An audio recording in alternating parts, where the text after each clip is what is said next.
This is Obal, and I'm going to go over a Guardian leveling guide.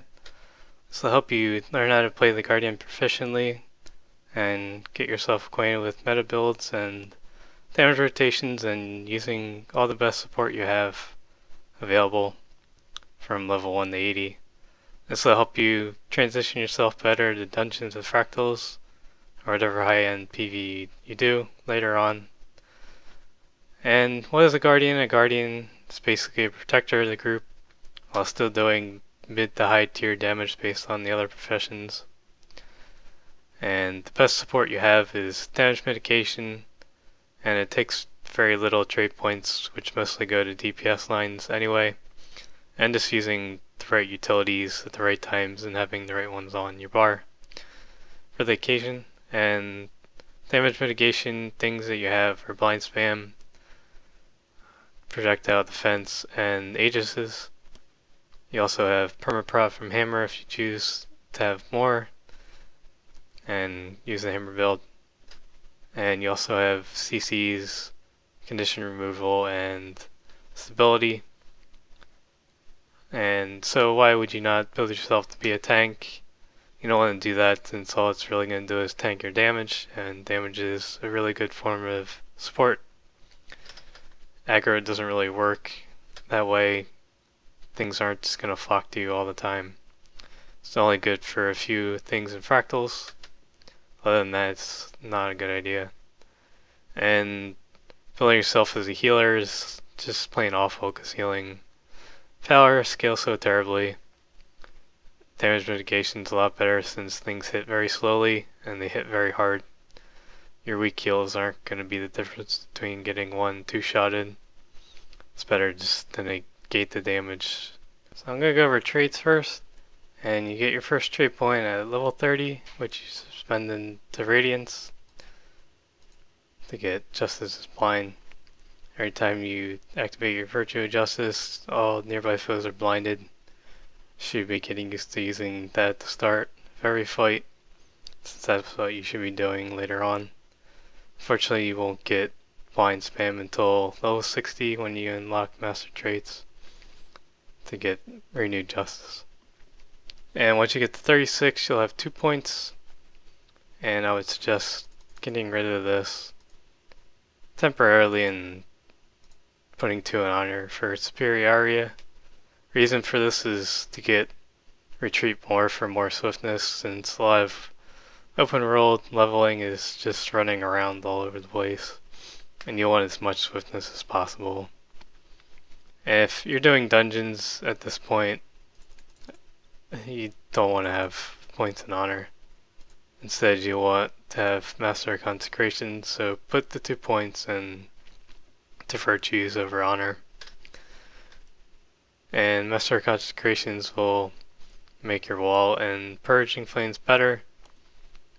And you want to have this for longer fights when you do dungeons fractals. And they'll be longer since you're pugging or you're doing things which take longer, like a raw.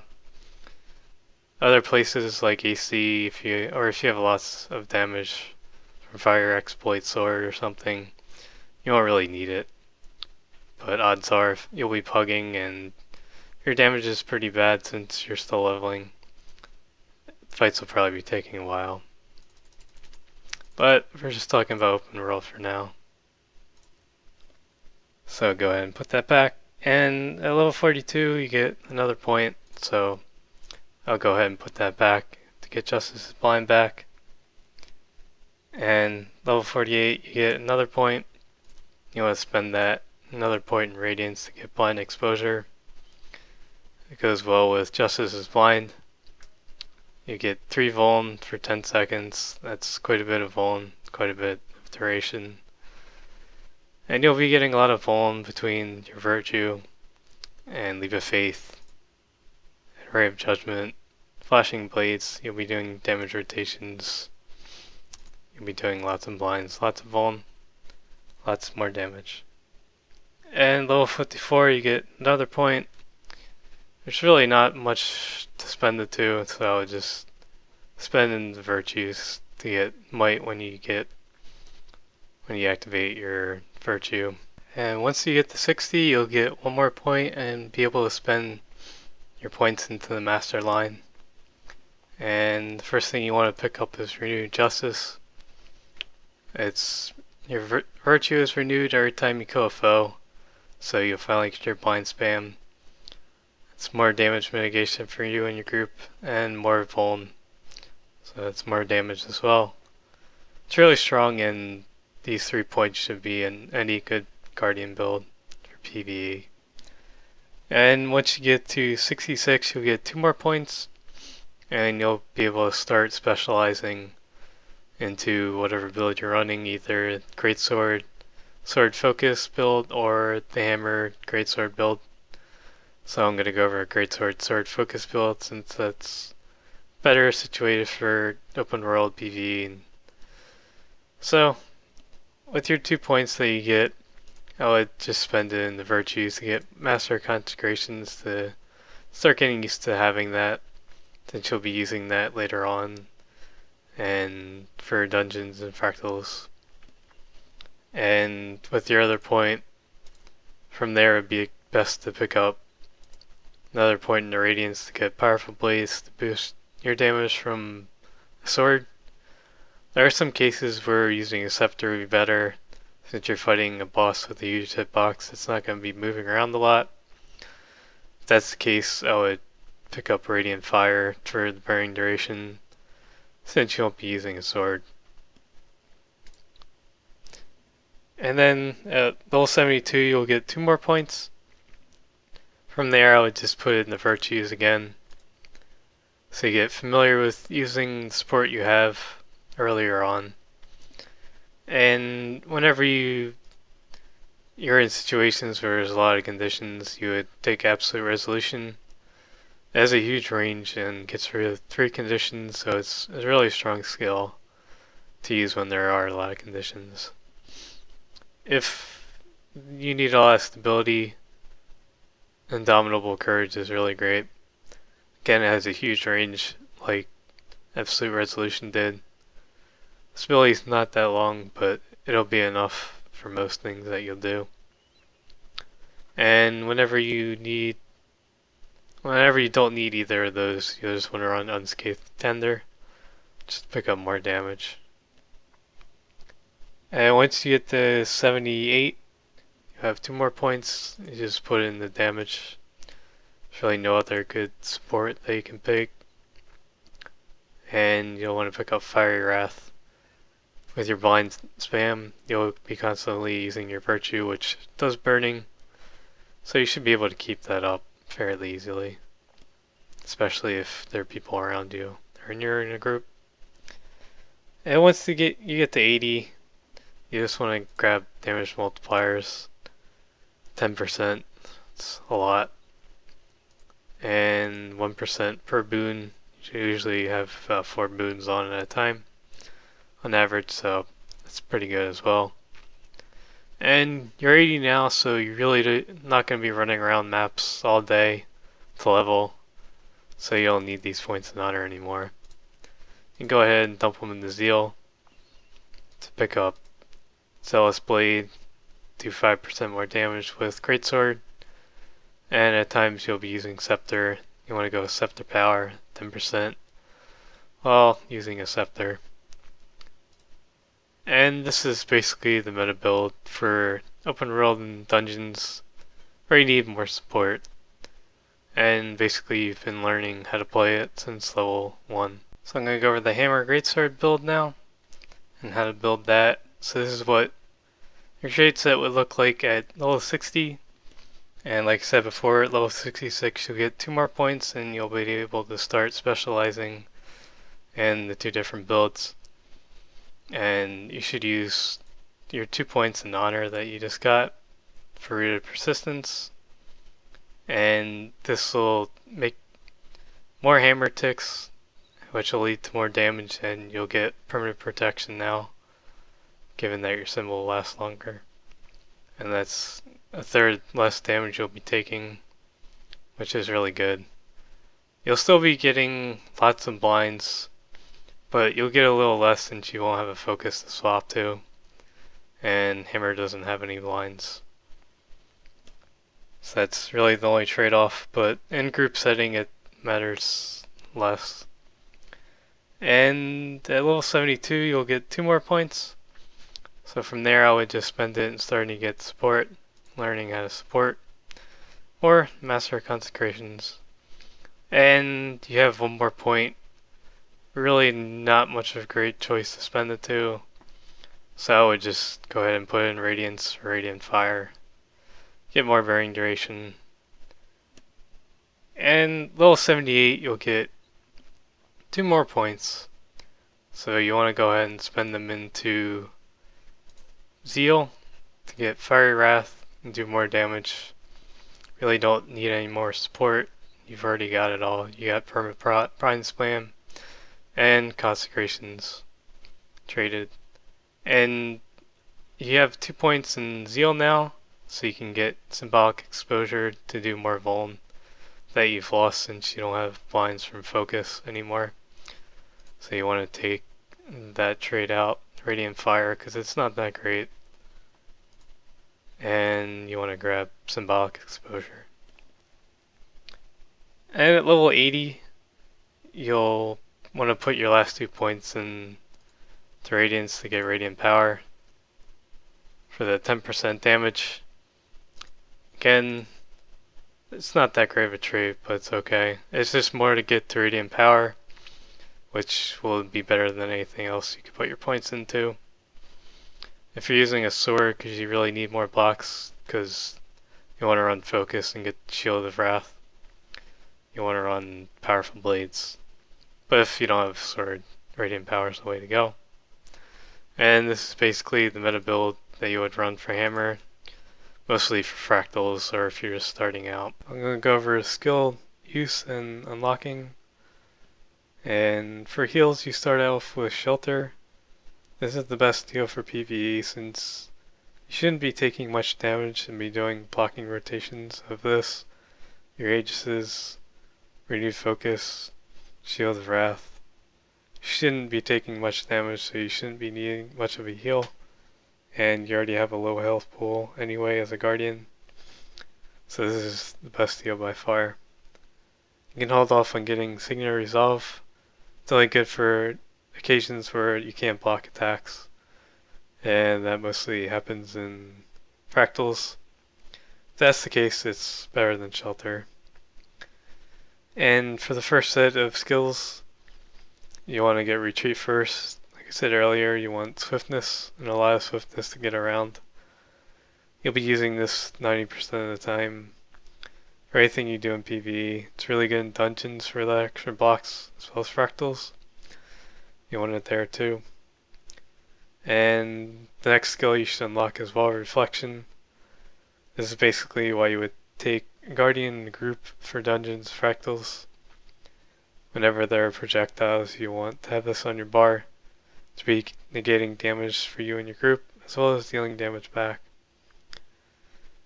And next you want Bane Signet. Whenever you don't need a utility and you have a free spot, you'll want Bane Signet for more damage. And from there, the choices are pretty terrible for PvE. I guess if you're doing World vs. World, you can get Meditations with your extra points. So you can go ahead and pick up that and whatever else you want. The other choices aren't good. But you'll need 5 to get to the next tier. Once you get to the next tier, you will want Purging Flames first for condition removal. It's really good. You get 3 removed at a time, and it makes ones you get after that take less duration to get rid of. You'll also be making a fire field by doing that, so if you're using the Hammer Village, you can blast it. And the next one you should get is Stand Your Ground. It's the best form of stability that you have to offer your group yourself. You want to use it whenever there are CCs against you. And after that, the choices are underwhelming again. I would just pick up Save Yourself. Again, you get Swiftness, so it's good for running around when you're mostly running. It's also good if you have Power of the Virtuous for a good spiking damage, since you get 1% per boon. This gives you the majority of them.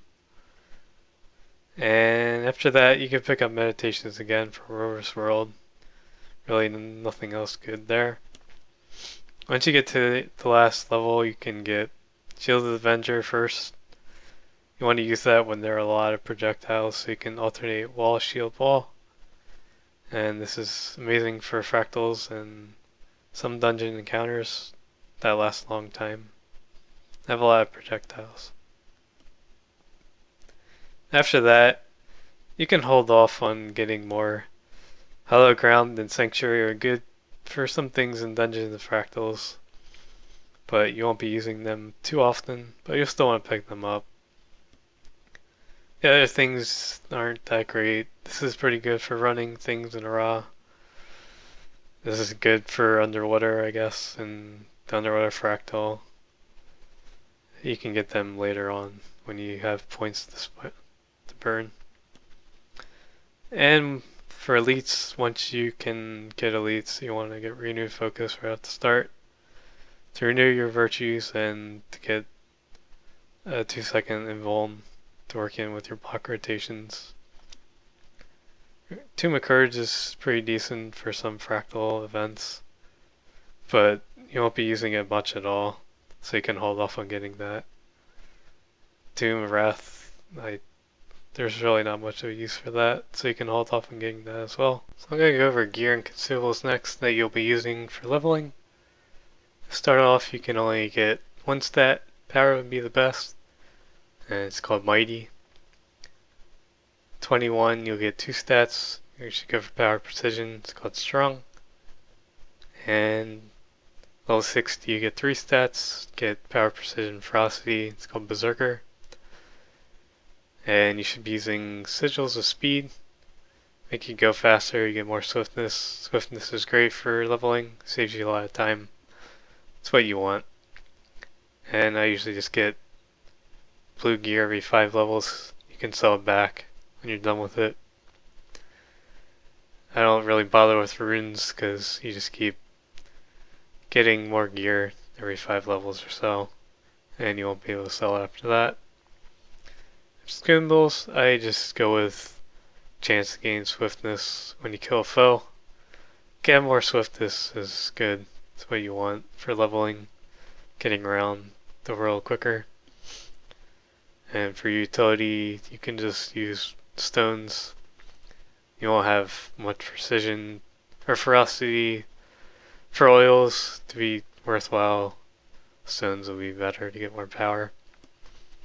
And if you're in an area where there's a lot of dredge or just one type of mob, you can use slaying. Be a better choice. So for DPS rotations, you want to use Greatsword Burst, and then rotate it with auto attacks of whatever weapon you're using. For shorter fights, you'll just want to use up your Greatsword skills and then swap. So you would do Whirling Wrath, along with Virtue, Symbol, Leap, Binding Blades if you don't need it, to group mobs and then swap. You can use Whirling Wrath later on in the short burst rotation, since you'll have more bones stacked up later on. It's up to you, but in a longer fight, what you want to do is you can lead it in with Flashing Blades if you like, or you can just start out on Greatsword.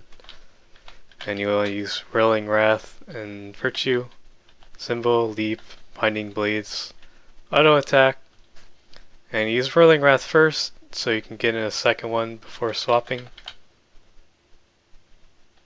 And once you do your second one, swap. So the other weapons in the rotations are pretty straightforward, so I'm just going to go over the skills and tell you how you would use them in the rotation rather than just showing me auto attacking. For your sword and scepter that you'll be using in your rotation, you'll be using a focus, so right when you swap you want to use your focus skills and use them whenever they're up. This is a big part of your burst. You can save Shield of Wrath for if you really need it for defense, but if not, just go ahead and use it. If you're using a sword, you want to do just sword autos until you can swap back to Greatsword. Flashing Blades is a DPS loss. Use it only if you really need blinds or vuln. Zealous Defense is pretty much the exact same as your sword chain. So I only really use it if I need to block projectiles because my wall and shield are down. And for hammer, you will want to just do nothing but chains so you can keep up perma protection. There's no benefit to using Mighty Blow, it's the same damage of using chains and Mighty Blow as using only chains. And you want to swap back to Great Sword as soon as your chain is done for when you can swap back. You don't want to break up your chain. And if you're going to use Mighty Blow to blast fire fields for might, and water fields if your group is low, you want to use that in between chains. Again, you never want to break up your chains. And you'll also want to use it to blast stealth fields and airfields for more swiftness when you're running. And Scepter, you want to use Smite very early off, and you can use Chase of Light. I don't really use it when you do Smite to make your Smite stronger. And you want to swap out as soon as you can, like Sword, to Great Sword. If you're fighting something where you'll get all 16 hits off on Smite, I would just camp Scepter and not bother with Greatsword. So a few notes about Greatsword. Whirling Wrath, you can hit up to 14 times. If there's a single target left, you want to get inside the hitbox and connect with all the projectiles that it does. You can see here I hit more times than you would normally see. And the same applies to Blinding Blades. You can focus all the chains on one target if there's ads around the target. You can see here I hit the golem for more than one time. And I hope you enjoyed the video. Hopefully you're still awake. If you just skip to the end because you find me too boring, you can look at the text guide that I made instead. That's more your thing. And we have all the numbers of all the different builds on our forums, so you can see what you're gaining and losing out on depending on what build you want to run. We are running new numbers for pretty much everything there is, so you can keep an eye out on that if you'd like. Thanks and see you.